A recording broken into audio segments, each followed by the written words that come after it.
Avec ce nouveau tutoriel, vous allez donc découvrir de nombreuses nouvelles fonctionnalités sur le logiciel Inkscape. Nous allons faire une reproduction du multipass du film du cinquième élément. Alors, pour commencer, nous allons tout de suite lancer une recherche de ce multipass.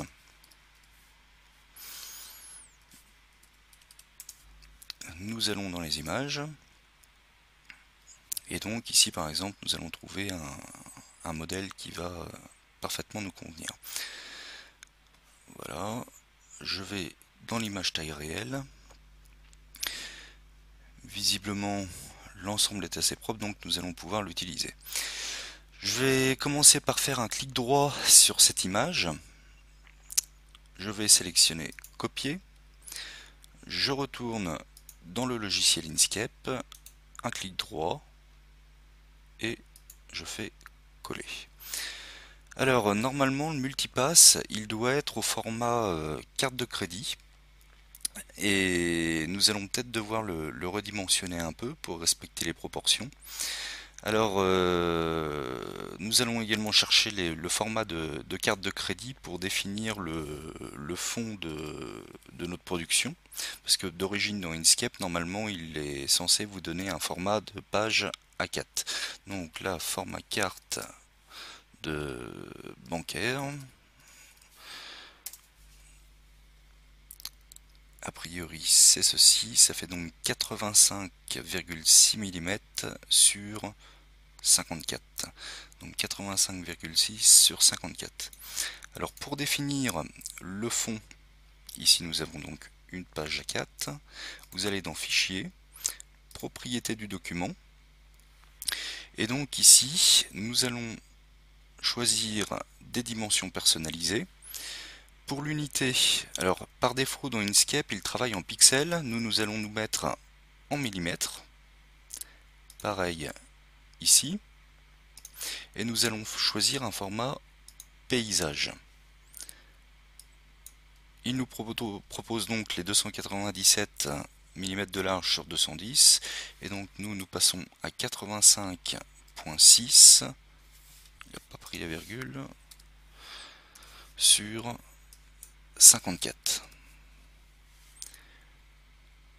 Voilà, notre document devrait être préparé, nous l'avons donc ici. Alors, je vais manipuler cette image pour la placer en fond. Pour zoomer, il faut appuyer sur la touche CTRL et tourner la roulette de la souris en même temps, en se plaçant sur la zone sur laquelle on veut zoomer. Voilà. Et donc ici, je vais vous faire voir une petite astuce pour redimensionner correctement les photos sans les déformer. D'origine, normalement, quand on sélectionne une photo, il vous indique ici ses dimensions, c'est précisé là en millimètres. Donc pour l'instant, elle fait 85 de large, 95 de large sur... non, je raconte une bêtise, ça c'est la position. La largeur est ici, c'est 135 mm et la hauteur 79 mm. Et si vous prenez une flèche de sélection sur la diagonale, vous allez vous apercevoir qu'en fait, il est possible de redimensionner, mais en déformant l'image d'origine. Or, pour l'instant, c'est pas trop ce qui nous intéresse. Donc, nous allons faire édition annulée pour revenir à la dimension d'origine. Et ici, nous allons sélectionner le petit verrou pour que vous voyez bien la différence qu'il y a. Maintenant, quand je sélectionne et que je veux redimensionner, vous voyez que la largeur respecte la hauteur au niveau des proportions. Donc, ici, je vais régler la hauteur de l'image qui normalement doit être 54 mm pour être au format carte bancaire. J'appuie sur Entrée. Et donc ici on s'aperçoit qu'au niveau de la largeur il nous propose du 92 mm. Donc a priori ça ne correspond pas au format carte de crédit, mais ça va peut-être pas être trop grave parce qu'on s'aperçoit qu'on arrive à se placer à peu près correctement. Mais bon, je pense qu'il faudrait quand même qu'on réduise la largeur d'origine. Donc nous allons la passer à 85,6 mm. Alors, si je la place à peu près à sur le fond de page, vous apercevez qu'ici on est très proche de l'origine, qui normalement doit être le point 0,0. Donc en X, nous allons mettre 0. Vous voyez qu'ici, ça s'est parfaitement collé parce que X, ça correspond à l'axe horizontal. Et au niveau du Y, pareil, je vais mettre un 0. Et ça devrait la descendre un peu en hauteur. Et maintenant, nous sommes parfaitement placés. Alors, vu que c'est le fond de notre image, nous allons le verrouiller pour éviter d'avoir à le manipuler facilement quand on va rajouter des éléments par-dessus. Donc, je sélectionne cette image, je vais dans Objet, et j'ai perdu la manipulation. Si ça doit être dans Propriétés de l'objet, quand on fait un clic droit sur l'image. Ici, il faut donc cliquer sur Verrouiller. Voilà. Alors maintenant, quand je sélectionne, enfin je ne peux plus en fait sélectionner cette image pour la faire glisser. Et c'est vraiment ce qui nous intéresse pour l'instant. Alors, le multipass, vous voyez qu'il est construit à partir de quelques images, de quelques rectangles qui sont colorés, et de texte. Alors, pour commencer, nous allons chercher un portrait pour reproduire ce qu'il y a ici. Donc, je retourne sur Internet. Je vais lancer dans les recherches d'images un portrait. Nous allons sélectionner un quelconque. Celui-ci devrait être assez bien adapté. C'est pas une trop grosse image en plus. Donc je vais l'afficher en image taille réelle pour avoir le format d'origine. Je fais un clic droit sur la photo, copier. Je retourne dans Inkscape. Je vais me placer à côté, coller. Je vais dézoomer. Ici, je vais donc verrouiller les proportions hauteur-largeur et je vais diminuer la taille de l'image pour la faire correspondre à peu près au format du multipass d'origine. Voilà. Alors nous apercevons qu'en fait l'image que nous utilisons elle est un petit peu plus large que celle d'origine. Donc il y a une possibilité pour la réduire en largeur sans la déformer, ça va être de rogner les côtés. Alors je vais vous faire voir la manipulation. En fait ici vous allez utiliser l'outil rectangle. Alors vous allez ici vérifier que le magnétisme est activé. Si vous n'avez pas cette barre d'outils qui apparaît, normalement si vous faites un clic droit dans cette zone là, non, ça ne marche pas sur ce genre de logiciel. Donc vous allez dans affichage, ça doit être affiché caché, je pense que c'est là-dedans. Vous vérifiez bien que tout est coché et normalement ça devrait apparaître,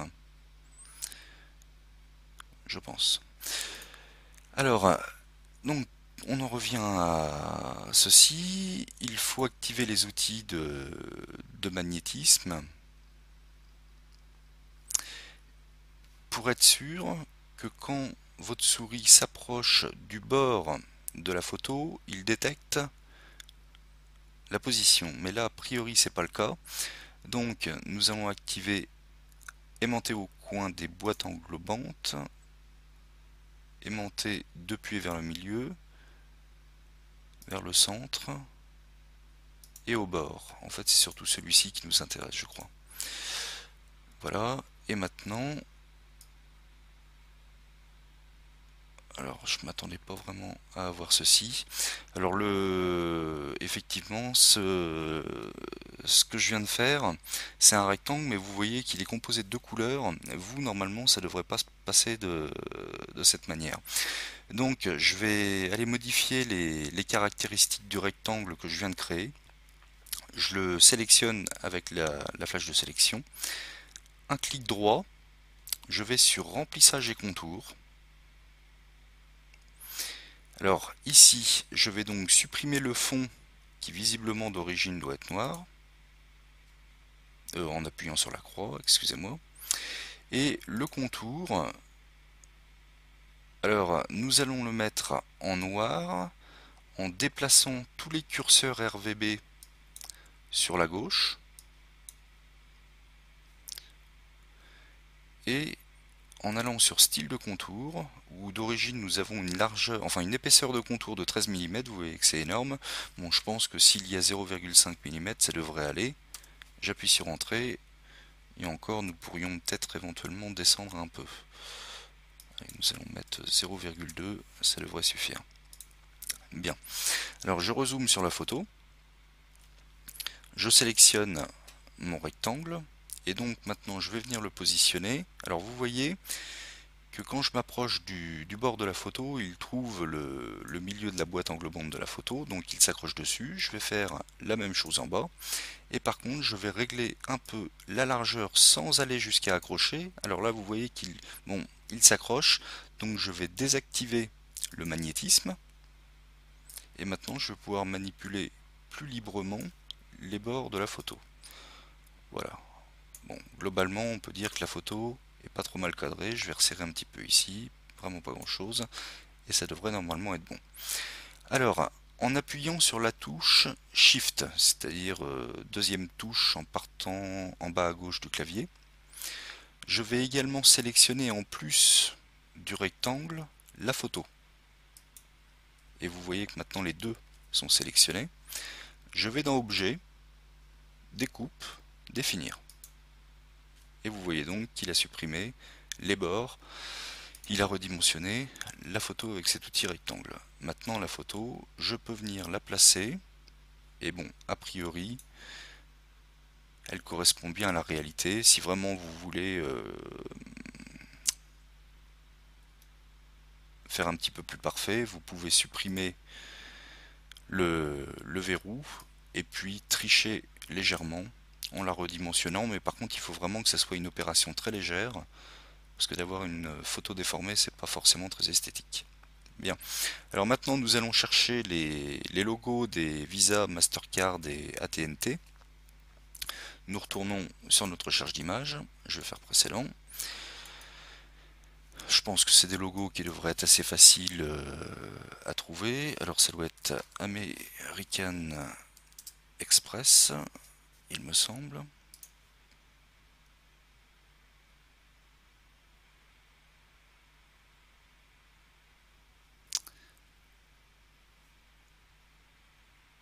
Voilà, alors il faudrait que nous trouvions le bon logo. On va regarder celui d'origine. D'accord.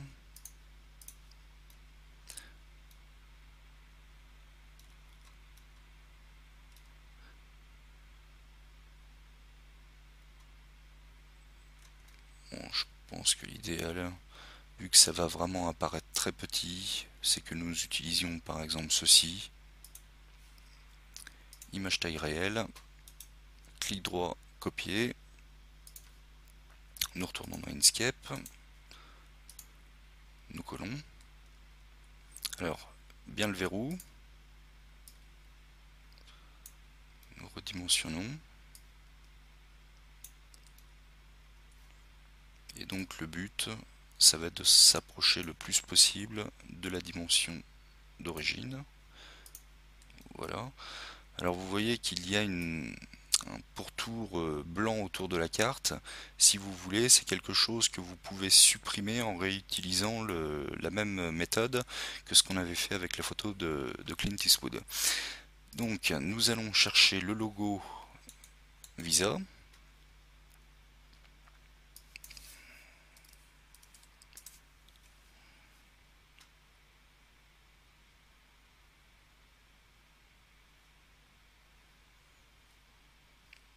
Bon, je pense que celui-ci devrait être très correct.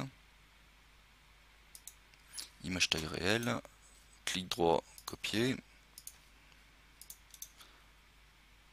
coller.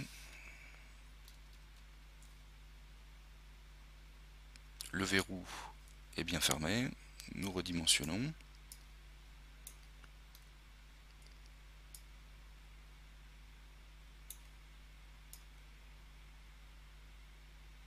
Voilà.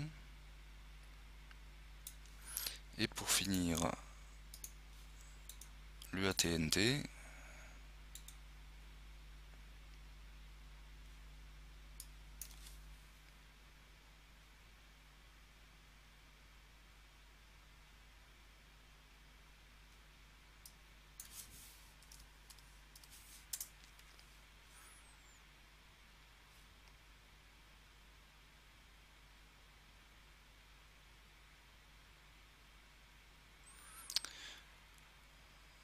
Alors celui-ci apparemment est en très grand format, celui-ci est dans un format un petit peu plus léger, celui-ci en 452 pixels de large devrait nous suffire. Donc image taille réelle. Alors là par contre on dirait qu'il y a une très grosse marge blanche autour du logo. Nous allons tout de suite vérifier ça. Voilà, alors là vous voyez qu'en fait c'est pas vraiment approprié à ce qu'on veut faire. On va essayer de trouver un logo où les bords de l'image sont quand même beaucoup plus fins.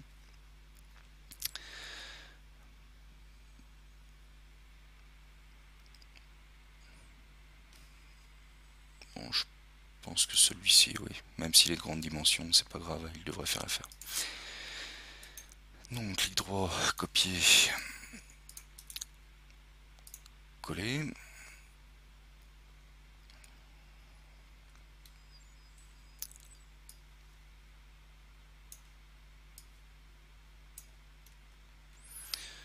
Nous le replaçons toujours correctement. Voilà, donc les hauteurs seront ajustées vraiment au dernier moment.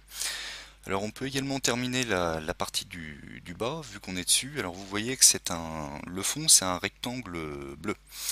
Donc avec l'outil rectangle, nous allons dessiner un rectangle qui part de ce point et qui vient jusqu'ici. Sauf que vu que pour notre dernier réglage, quand nous avons fait le détourage de la photo de Clint Eastwood, nous avons supprimé le fond et mis un bord noir relativement fin, eh bien en fait ici nous allons supprimer le contour et mettre un fond de couleur uniforme en cliquant sur ce bouton. Alors vous voyez qu'en fait il nous met quelque chose de noir avec un peu de transparence. Alors la transparence elle se règle ici dans opacité. Je suis à 81%, c'est pour ça que c'est légèrement transparent. Je peux passer ici, ça fait encore plus transparent. Nous c'est vraiment quelque chose de totalement opaque qu'il nous faut. Ensuite je déplace ce rectangle et je vais donc aller utiliser l'outil pipette pour récupérer le code couleur du rectangle d'origine, c'est-à-dire le bleu, et je vais le remplir avec cet outil, pot de peinture, ici. Et normalement ça nous donne exactement la même couleur. Voilà. Maintenant, alors a priori j'ai dû faire il y a quelque chose qui me surprend, c'est qu'il a également fait on dirait qu'il y a une copie du fond. Ouais, c'est assez étonnant. Bon, c'est pas grave, ça on va le supprimer. Donc je retourne dans le pot de peinture, je viens remplir mon rectangle. Il est bien seul, oui, c'est assez curieux. Et je le replace à sa position d'origine. Celui-ci, je ne sais pas pourquoi il s'est dupliqué, on le supprime. Alors maintenant le problème c'est que notre rectangle, vous voyez qu'il est en premier plan, or derrière on a les trois logos qu'il va falloir faire réapparaître, donc il va falloir modifier l'ordre du rectangle. Pour le faire, vous pouvez aller dans Objet et ensuite aller dans Descendre. Alors c'est le raccourci, c'est page bas. Alors vous voyez que là il y a déjà un premier logo qui est apparu. Je vais appuyer sur page bas encore deux fois. Voilà. Et nous apercevons que les logos sont repassés devant. Alors ensuite, je vais être obligé de redéplacer pour voir ce qu'il nous reste à faire. Alors nous avons un rectangle blanc à créer. Alors je peux par exemple le faire à côté, venir le placer ici et le redimensionner. Alors par contre là il va falloir que je décoche le verrou. Voilà. pour modifier rapidement la couleur, je clique ici dans le blanc.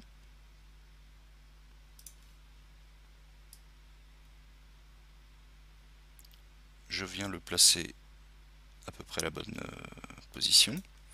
Et ensuite, nous avons un petit peu d'écriture à mettre. Il y a donc le L majuscule. Alors là, j'ai une police qui est assez fantaisiste. Il va donc falloir utiliser une police, je pense, de type Arial. Voilà. Donc L sur S. Bon, a priori, ça correspond bien. Nous allons rajouter le Sign for Approval.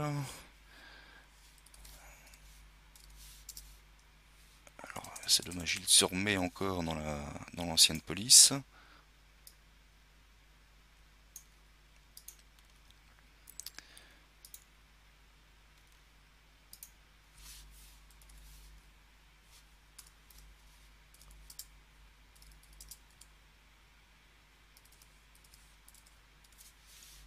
Et pour finir, alors éventuellement ce qu'on peut faire pour gagner du temps, c'est tout de suite de placer la bonne couleur sur la bonne couleur de police. Alors a priori ça devrait être quelque chose qui serait de cette teinte. Donc celui-ci c'est pareil, nous allons le placer dans la même couleur. Ça, nous pouvons le placer au bon endroit et tout de suite le redimensionner.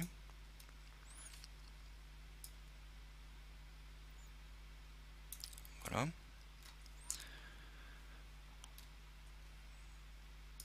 Celui-ci c'est pareil, il est beaucoup trop important.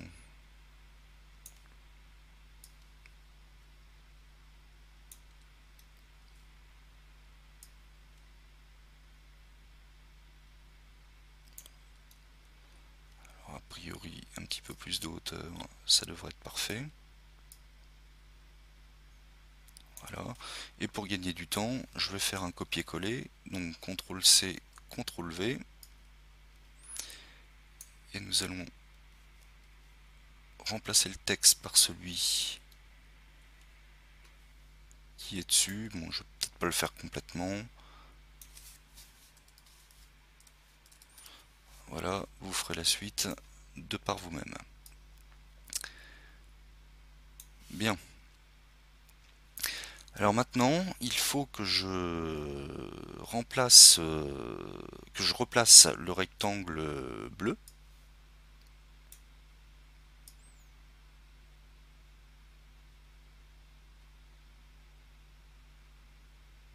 Qui vient donc normalement ici. Et puis vous voyez qu'en fait tout ce qu'on a créé après le rectangle bleu, c'est venu se superposer par-dessus. Donc là, on n'a pas besoin de retoucher à l'ordre des éléments.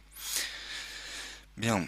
Alors, de la même manière, normalement, vous êtes censé savoir reproduire les deux rectangles jaunes, plus toutes les écritures, en utilisant les bonnes polices. Vous pouvez écrire le multipasse au-dessus, là il sera relativement simple à écrire. Donc en Arial,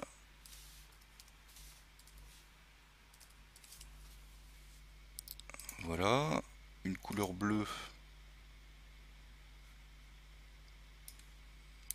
nous le plaçons.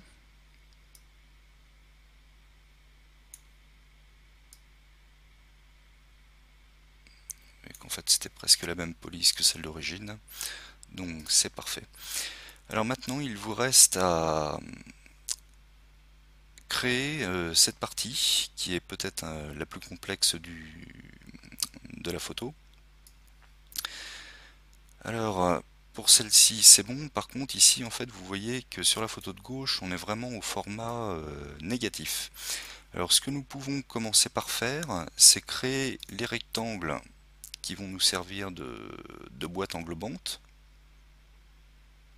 Alors, plutôt ici, c'est donc une boîte sans fond mais avec un contour.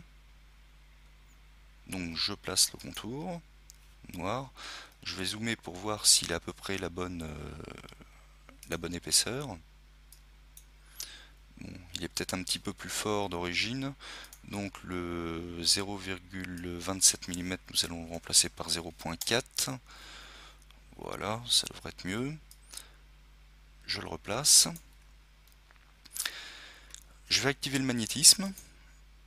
Je vais faire un copier-coller de ce rectangle que je vais pouvoir venir accrocher dans le coin de celui qui était fait juste avant. Et donc celui-ci, je vais le réduire en hauteur. A priori, ça a l'air très bien. Et maintenant, je vais sélectionner les deux rectangles ensemble. CTRL-C, CTRL-V. Alors par contre, nous avons juste un problème, c'est que celui-ci, le contour a été modifié quand on a redimensionné, donc je le repasse en 0.4. Il va peut-être falloir venir le replacer correctement.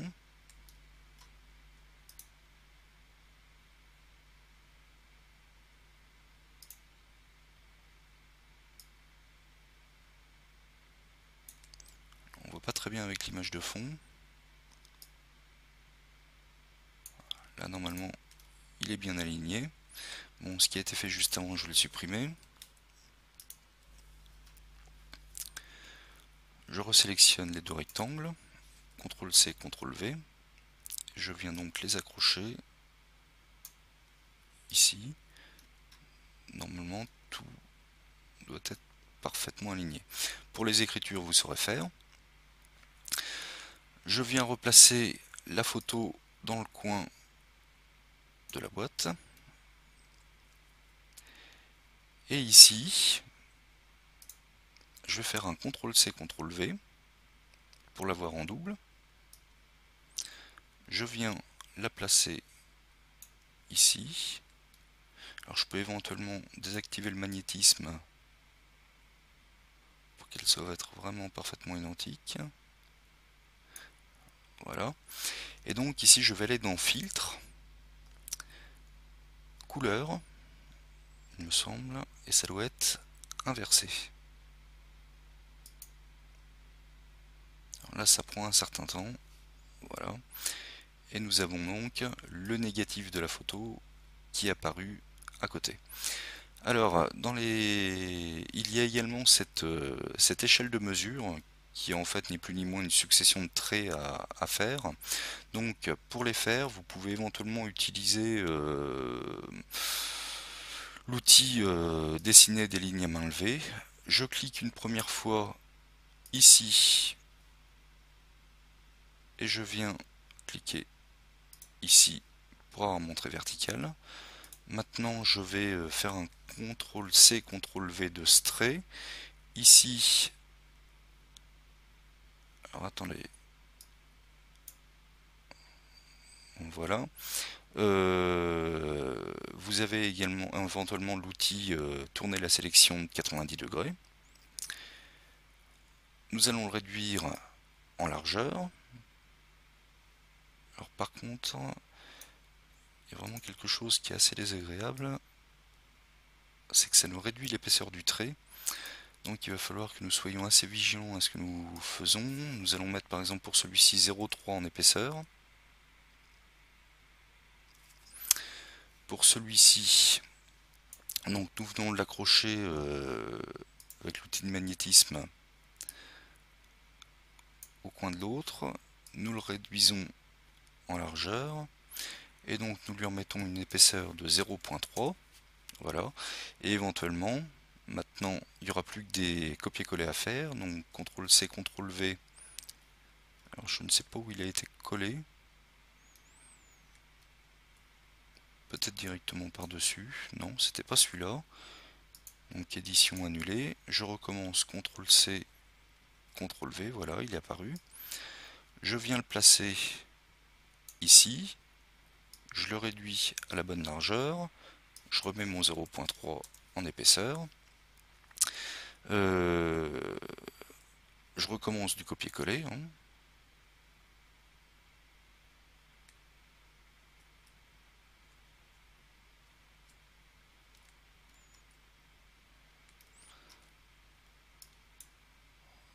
ça n'a pas fonctionné. Mon ordinateur est un peu lent parce qu'il enregistre la vidéo en même temps. Voilà. Donc je viens le placer ici. J'augmente un peu la largeur. Je remets un 0,3. Et donc pour les derniers, il n'y aura plus à modifier l'épaisseur, vu qu'on voit qu'ils sont à nouveau identiques. Donc CTRL-C, CTRL-V pour celui-ci.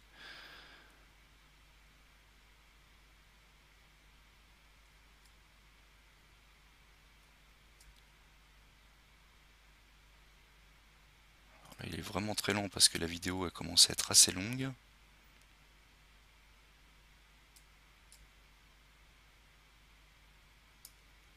Bon, c'est pas grave, vous avez compris que celui-ci, il faut le copier-coller à cet endroit. Il faut récupérer celui du haut pour le coller ici. Et ainsi de suite. Voilà. Alors, dernière opération. Normalement, vous allez dans Objet, déverrouiller tout. Et donc maintenant, l'image de fond, on peut la déplacer. Et on voit qu'il reste en dessous tout ce que nous avons placé. Donc le but, c'est d'essayer de bien placer les éléments pour qu'ils soient parfaitement placés comme sur le document d'origine. Alors on s'aperçoit que l'écriture qui était ici, ce serait peut-être intéressant de la passer en gras. Donc je prends l'outil de texte. Ouais, ça correspond un petit peu plus à la réalité quand même. Également, une dernière opération qu'on peut faire, par exemple ici, parce qu'on voit que le fond il est assez différent de celui d'origine. En fait, je vais vous apprendre à détourer ce qui s'appelle une photo, mais un détourage qui ne sera pas rectangulaire comme tout à l'heure. Alors, pour le faire, vous allez utiliser l'outil courbe de Bézier, qui est donc ici, et vous allez créer des points qui sont assez caractéristiques autour du personnage. Alors, on insiste surtout dans les angles, donc là nous allons essayer de prendre les cheveux, l'oreille. C'est une opération qui peut être assez longue, hein. Je vous préviens dès maintenant. Voilà. Je viens ici.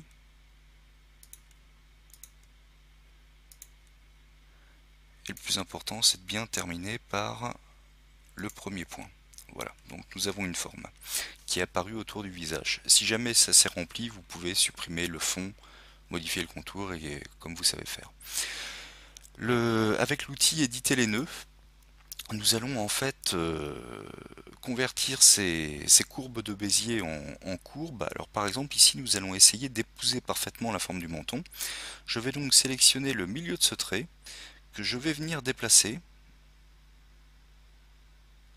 à la bonne place. Voilà. Pareil pour ici. Alors pour les autres, ça n'a pas l'air trop mal. Nous pouvons modifier un peu ici. Englober un peu plus les cheveux.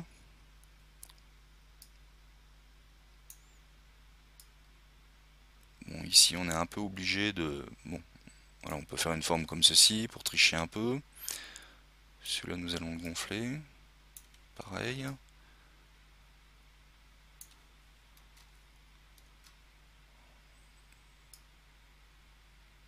Bon, je pense qu'au final, ce que nous faisons, ça devrait être assez parlant. Avec la flèche de sélection, nous sélectionnons donc le contour que nous avons créé. Vous pouvez, avec la touche Shift, appuyer et sélectionner le deuxième pour que les deux soient sélectionnés. Voilà, vous allez dans Objet, Découpe, Définir. Parfait, et il nous reste donc plus que le visage qui est parfaitement détouré. Nous le replaçons ici. Et nous allons dessiner un rectangle en fait qui va reproduire l'image de fond qui était là. Alors je vais peut-être pas le faire à la perfection. Normalement, c'est un rectangle qui doit contenir un fond uni, qui n'aura pas de contour. Je le supprime. Et je viens donc récupérer la couleur de cette photo. Voilà, il m'a converti la teinte. Et je viens donc déplacer mon rectangle sur la photo pour reproduire le fond. Il est peut-être un peu grand. Alors le magnétisme va me gêner, je le supprime.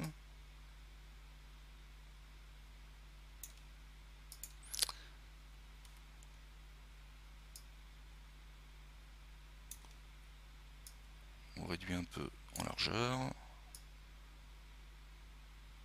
Voilà. Et donc maintenant, il va falloir faire réapparaître l'image que nous avons détourée juste avant. Normalement, si on appuie une seule fois sur page down, c'est-à-dire page bas, ça devrait apparaître. Non, oui, effectivement, on avait les traits, je les avais oubliés. Voilà. Donc, ça peut être une bonne solution pour découper des images sans passer par un autre type de logiciel qui serait éventuellement plus approprié d'ailleurs. Voilà, donc vous avez normalement découvert pas mal de méthodes et vous pouvez réaliser une copie parfaite de ce qui a été fait dans le multipass d'origine.